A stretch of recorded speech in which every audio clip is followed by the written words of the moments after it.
Good morning, good morning, good morning. How are you doing today? Hey, it's your girl, Andrea Joyce. I'm here today just for a few moments to discuss today's daily charge.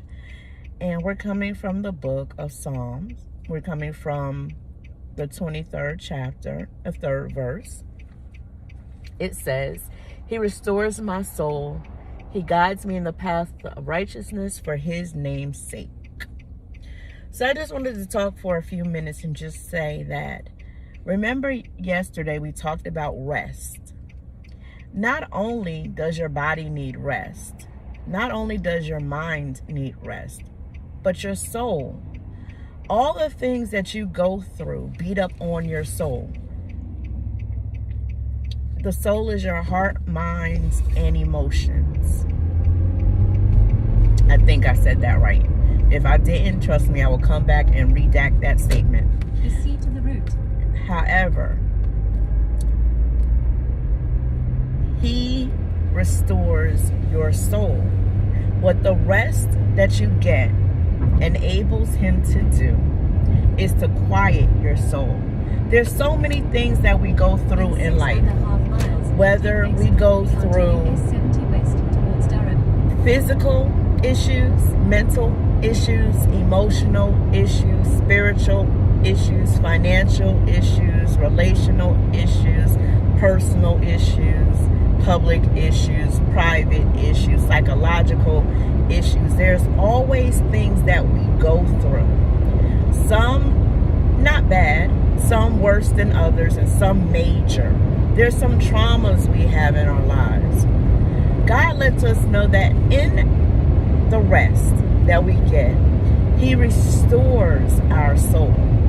So it's like, with forgiveness with God, and he erases it when we ask for forgiveness, and he throws it into the lake of forgetfulness, never to be remembered. When he restores your soul, he builds you back up. He renews you. He starts you over. You are having a refreshing, is what I like to call it. You know how you get that great sleep and you wake up refreshed? Well, your soul wakes up refreshed after spending time in rest and spending time with God. He restores our soul. We can't do it. He can, however. He has all power within his hand. So he can restore our souls. And our souls need to be restored. There are things that we've gone through, whether it's a breakup or divorce, loss of a person, health issues, traumatic experiences from our past. There are things that we need to be healed from. So God restores our soul to brand new. He refreshes us. And we can have this every day. There's no limit. God is a limitless God, yet we like to put him in a box. We like to limit him and tell him what he can handle. We tell him, no, I didn't want to tell you, God, because no, God can handle everything that you go through. And he can release you from those things too. I like the part that says he leads you, or he guides you in a path of righteousness. He allows you to have right living, holy living, sanctified living, where you get to spend one-on-one time with him. That's what I mean by sanctified. I mean when he plucks you out of certain situations and it's just you and him, or it's just you and you're by yourself and you can read your word or worship, praise, pray, whatever it is that you need in that time when you can be refreshed. So many times we are around so many people with their things going on and their issues, and we pick up what they have. You ever realize, and I know this is a little off topic, but it's not. Have you ever realized you've been around someone and you're feeling great and wonderful, but 3, 4, 5 minutes in their presence, you still start to feel down? You start to feel annoyed, aggravated, frustrated. You start to feel sad, angry. You didn't have any issues in your relationship, Now you go home and you're arguing with your spouse, your significant other. You didn't have any problems with your joints, but now all of a sudden your bones and your muscles ache. You loved your job, but now being in their presence, you're looking at your boss sideways. We pick up other people's spirits. So you have to be mindful and careful. This is another reason why rest is important, because it allows us a time in this part where God restores our soul, a time to talk to him and say to him, Dad, Father, King, the Holy of Holies, whatever you call God, Abba, Father, Almighty One, Elohim, Jehovah Jireh, Jehovah Rapha, whatever you call him, you can take this time to say, listen, I feel bitter. I feel depressed. Use the right lane to I feel down. What's wrong with me? I need you to restore me to better than I've been. I need you to restore me to before I had all this negative inside of me. Lord, can you help me? And he will. Now, it might not happen right that second, but it will happen. God will restore your soul. And he will lead you to the path of righteousness for his name's sake. Because he is righteous. This is not new to him. This is not hard for him. God is righteousness. He is in right standing. He doesn't sin. He is perfect. So for his name's sake, for who he is, he can lead you to righteousness. It's nothing out of his power. It's nothing too big for him. He is the epitome of righteousness. So he can lead you in a path of righteousness because it's who he is. You know, sometimes, let's just talk for a quick second. I don't really want to hold you this morning, but I just want to talk really quickly. You know those times when you hear that alarm bell going off in your head, you know it's wrong. You know you shouldn't, but you do it anyway. And it goes all to hell. And then you want to get mad sometimes at God and be like, well, how could you let this happen? How could you allow this to happen? Well, we all have free will. Let us agree on that. We are able to choose what we want to do, what we want to say, what we want to eat, what we want to wear, where we want to go, who we associate with, who we lay down with, who we connect with, who we invest in. We get to choose that, right? We have free will. But we get mad when God leads us away, but we veer off that path. We go in our own direction. We want to do our own thing. And then we get angry. I'm just talking about myself because I know you don't. It's just a me thing. We get angry when it doesn't work. And then we go to God. You knew that was going to happen. Why did you let me do that? Why did you allow it to happen? Why? That same free will that allowed us to choose what we wanted to do is the same free will we need to acknowledge and accept for the reason why we're in the situation we're in. I remember saying when I was younger, I could not get away with stuff. I always got busted. I always got caught. It was a thing. My friends could do it 50 times and never get caught, but I do it one time and I'm caught. And I used to get mad like, God, come on. There's some things I wanted to get into that were not righteous. There's some things I wanted to get away with that weren't righteous. And that opportunity never presented itself. Or if it did, I felt away. So I was like, I can't do it. And I would get mad at God. Like, Lord, my people, my friends, my homies, they all get to do. Why can't I? Yeah, I have free will. And I freely wanted to do it.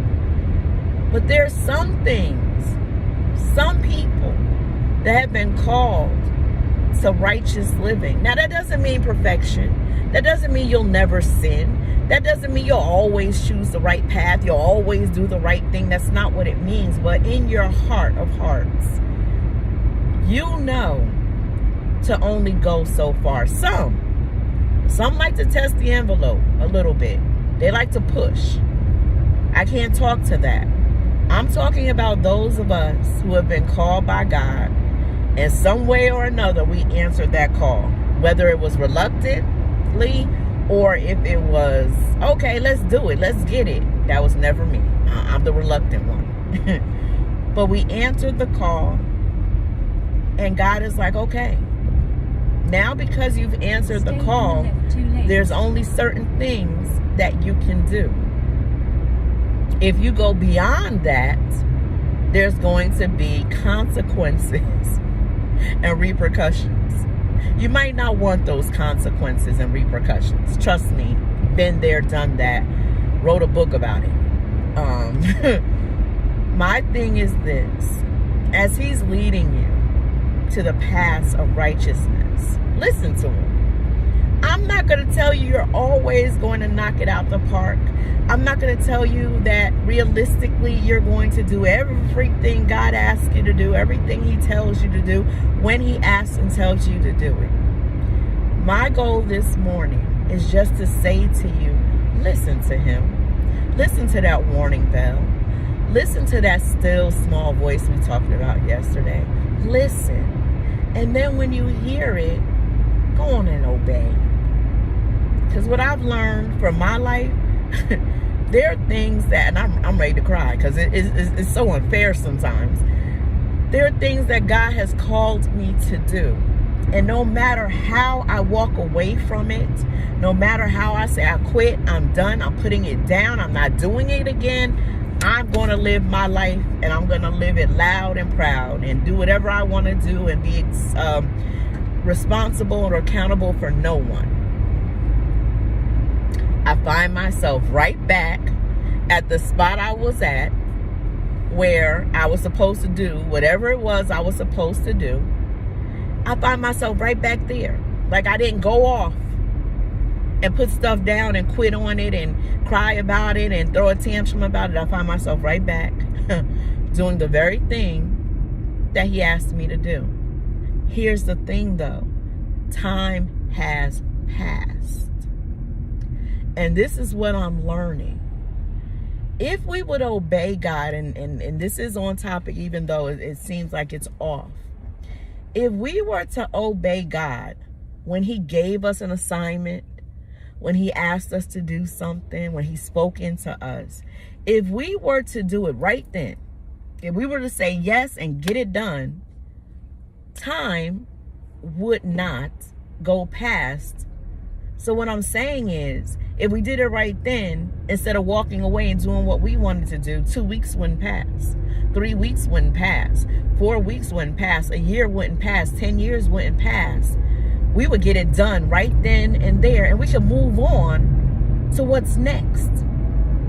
But when we, in our free will selves, don't do it, don't accept it, say we're not going to do it, we quit, we're done, it's over, and we find ourselves 10 years, 5 years, 2 years, 3 weeks later, back at that same spot, doing the very thing he asked us to do.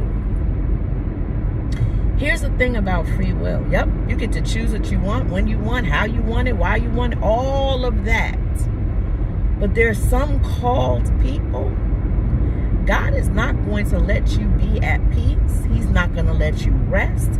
He's not going to allow things to work out the way you think they will. Those consequences and repercussions I was just telling you about.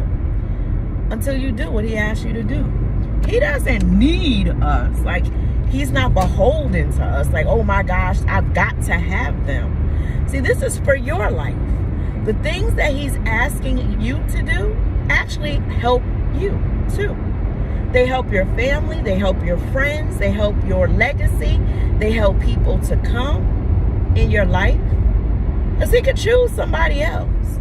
There's other people in the world, 8 billion of them, right? But he chose you for a purpose. And I always have to say what's in the book of Esther. Maybe God chose you for such a time as this. Rest. He's not going to allow things to work out the way you think they will. Those consequences and repercussions I was just telling you about. Until you do what he asks you to do. He doesn't need us. Like, he's not beholden to us. Like, oh my gosh, I've got to have them. See, this is for your life. The things that he's asking you to do actually help you too. They help your family. They help your friends. They help your legacy. They help people to come in your life. Because he could choose somebody else. There's other people in the world, 8 billion of them, right? But he chose you for a purpose. And I always have to say what's in the book of Esther. Maybe God chose you for such a time as this. You were who he sent down from heaven to be in your parents' bodies, to join and form you. Stay in the left 2 lanes. There's a reason for it. Now, he could choose somebody else, He could choose somebody else to do what you do. But he wants you to do it with the gifts, talents, skills, the tenacity, the determination, the behavior, the personality, the persona you have. He wants you to do it. Because there are people who are called to you. There are people who are looking for you to deliver it in your delivery method. Everybody's not like you. And I'm not going to talk about the bread. You know I always do. How there's so many different brands and types of bread. And I see every time bread being bought. I don't see bread not being bought in these stores, especially when there's a storm.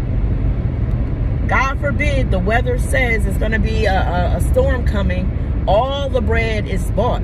All the bread is gone. The 50-11 kinds of bread there are, it's all purchased by different people. I say that to say you are unique. Even though there may be 20 million of you doing podcasts, there are 20 million different kinds of podcasts, 20 million different types of topics, and then your persona and the way you deliver it and the day and the time that you do it in. So don't give up. Don't feel like you're not being heard because everybody else is doing what you do. But they can't do it like you. So you were sent here for a purpose. And it doesn't matter if there are other people who look like they're doing your purpose. God selected you to do it your way for the people he has given to you. So go ahead and knock it out. That's what you're here for. To walk in your purpose. To help others walk in theirs. To be a guiding light for others because you are the God that they see here on earth. They see him inside you and how you do things and how you speak and how you dress and how you wear your hair and everything you do represents God. Sometimes you're the only Bible they see, the only church they see, the only God they see. It's all you. And yeah, you didn't ask to be a role model.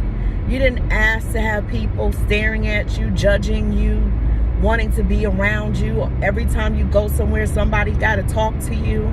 They got to share their story with you. They leech on to you. They hang around you when you're going in the store. You keep bumping into them. You didn't ask for that. You wanted to go to the grocery store and buy a loaf of bread. And here this person is, and you got to pray for them or encourage them or hear their story. You didn't ask for that. But see, that's your purpose. You are the light and the salt of this earth. And so people come to you with expectations that once they talk to you, they'll feel better. And they don't know. They didn't purposely come to the store to talk to somebody. They actually wanted to buy bread too. You just happened to be in the aisle, and there was something about you that drew them to you. And now here they are feeling better. Can I tell you one more thing? I promised that I wasn't going to hold you long, but this part of the scripture always does this to me. It makes me have insight. You never know how your next words could affect someone. I'll never forget. I went to church one Sunday, years ago, and I spoke to someone. And there was a woman in the bathroom, and she spoke to this young lady, hugged her and everything, and went on about her business. I came in on the end of it. The next week, I came back to that church, and I saw the young lady. Now, I didn't speak to the young lady. This is something I saw and heard. I didn't speak to the young lady. They were hugging when I came in the door. That's what I meant to say. I spoke to the woman who hugged her, but the young lady was walking out after the hug. When I came back when I went back to the bathroom, and I saw the young lady again, she said, "Do you know where that lady is that hugged me?" And I said, yeah, she's in the sanctuary. Do you want me to go get her? She said, well, no, it's okay. Can you give her a message for me? And I said, sure, of course. Because this is someone I personally knew. And she said, tell her thank you. Tell her thank you for me. Because that day that she hugged me, that last Sunday when she spoke a good word to my ear, is the day that I had decided to end my life. I was going to leave church and take my life. And I just stood there, shaking. Had my friend not spoken to her, hugged her, told her it was going to be all right. That's the part I heard. I saw the hug, and she said everything is going to be all right. That's all I heard. I don't know what else she said to her. I would be lying to you if I did. But whatever she said to the young lady, whatever that hug did, whatever those last words meant, it saved that young girl's life. You never know what you're holding for someone else. This part of the scripture always reminds me to not give up on my gifting, not to give up on my calling. God is leading me in the path of righteousness for his name's sake. I represent God. And it's not fair sometimes. Sometimes you want to cut loose and be free. Sometimes you don't want that responsibility. Sometimes you don't want to be accountable. You just want to live your life. You want to stay within the four walls of your house. You don't want to go out and evangelize. You don't want to go out and teach and preach the word. You don't want to go out and lay hands and heal somebody. You don't want to go out and be concerned for other people's problems. You don't want to go out and pray for people. You want to sometimes just be in the house. You got your own stuff going on. You praying for people for financial increase when your finances are in the toilet. You're asking God to heal somebody else and your body is racked with pain. But I promise you this, as you're taking care of God's business, he'll take care of your business. I used to hear that all the time and be like, yeah, okay. But it happened for me over and over and over, not once, twice, 10. I can't even count the number of times that God took care of me. Like, I would get blessings out of the blue. Like, where did this come from? Could it have been that it came from all the times I prayed for someone else? When maybe I sowed into someone's vision? I'm not sure. I don't know. But I tell you this, I'd rather do for God and him take care of me and what I need than not do for him and struggle on my own. I'm just saying. I can't tell you all that God can do for you. I don't know what you're standing in need of. But what I do know is whatever you need, God has it. And God can take care of it. God's got you. I just need you to believe. Thank you so much for listening to today's message.